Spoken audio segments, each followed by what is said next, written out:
teach you how to make these fur pom-poms. It's really actually very easy. I live in an area where I was having a hard time trying to find the pom-poms. So I decided to go to my local fabric store and just buy some fur and figure out how to make it myself. So I figure I'd make a little quick tutorial to show you how to do it. This is my new crochet pattern, the Ellie toque, which is available on my website, Ravelry and Etsy. So I wanted something to go with it. The fur pom-poms are really quite popular right now. So I'm just going to show you quickly how I did this. So here are some of the materials that you're going to need in order to make a pom-pom. I'm going to include the whole list on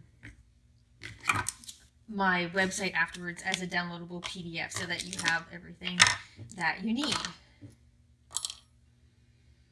So when I went to my local fabric store, they had the fur. I picked 3 different colors to go with the different things that I'm making and designing right now.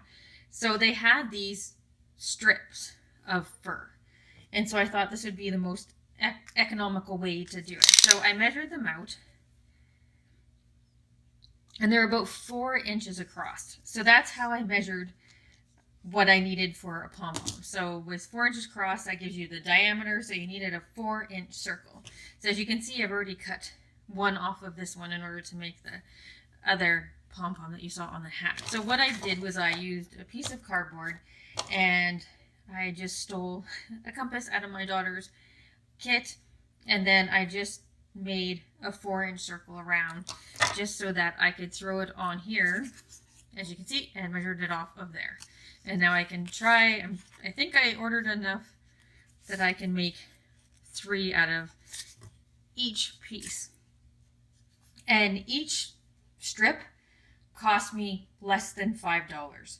So we have $15 here, and I should be able to make 9 pom-poms out of it all. So first thing you need is, well, you can cut off the circle.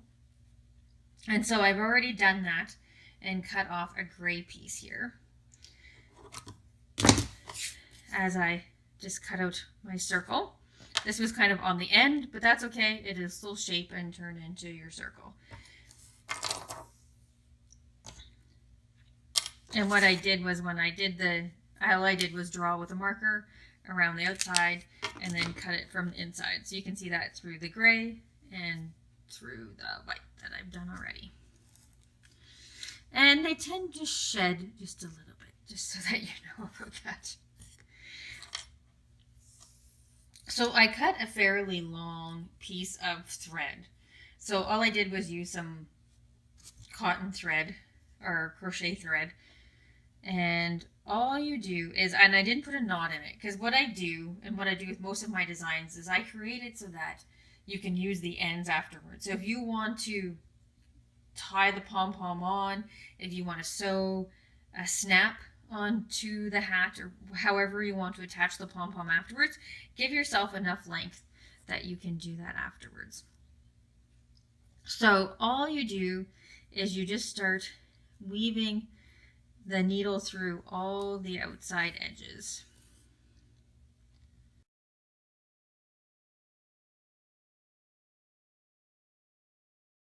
Okay, so I gotta make sure that I'm paying attention to where my start is.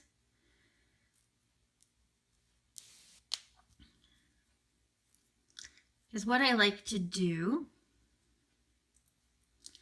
is make sure that I overlap it at the beginning, just to make sure that I'm creating a tight enough seal in that area. Because what we're going to do is we're going to fill it with some of this fiber fill. I'm used to calling it fluffing. That's what my daughter used to call it when we were little.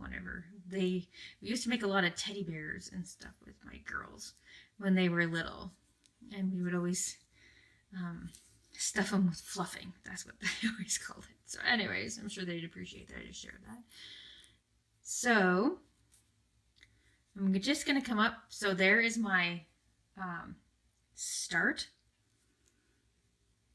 and there's fur everywhere. So I'm just gonna overlap that just by a stitch, come up on the other side, because that's where I'm gonna tie it off when I'm done. So now we can see inside all this fur that we have a little pocket in here. So just take enough of the fiber fill or fluffing.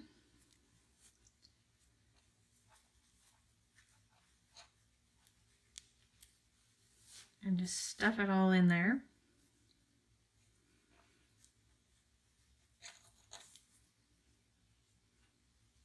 And then what you're going to do is just basically pull the ends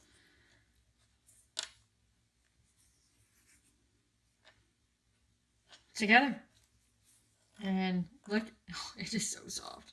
And now you've created, and it's got some good, I packed it pretty good, so it's got some sturdiness to it. And then I just will simply just tie it off.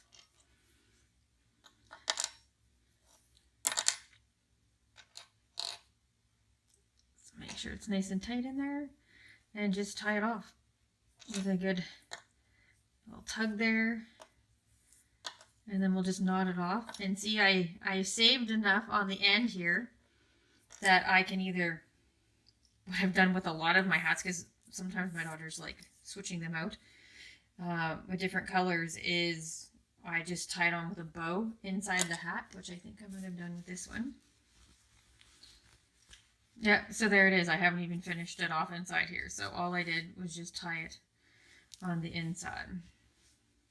So that's one way you can do it, or you have enough on the end that you could tie on a snap or whatever you want to use. Some people I've seen use elastics, or whatever you want to do. Now you have a long enough tail to attach it to either the Ellie toque or whatever toque that you like to create, knit or crochet.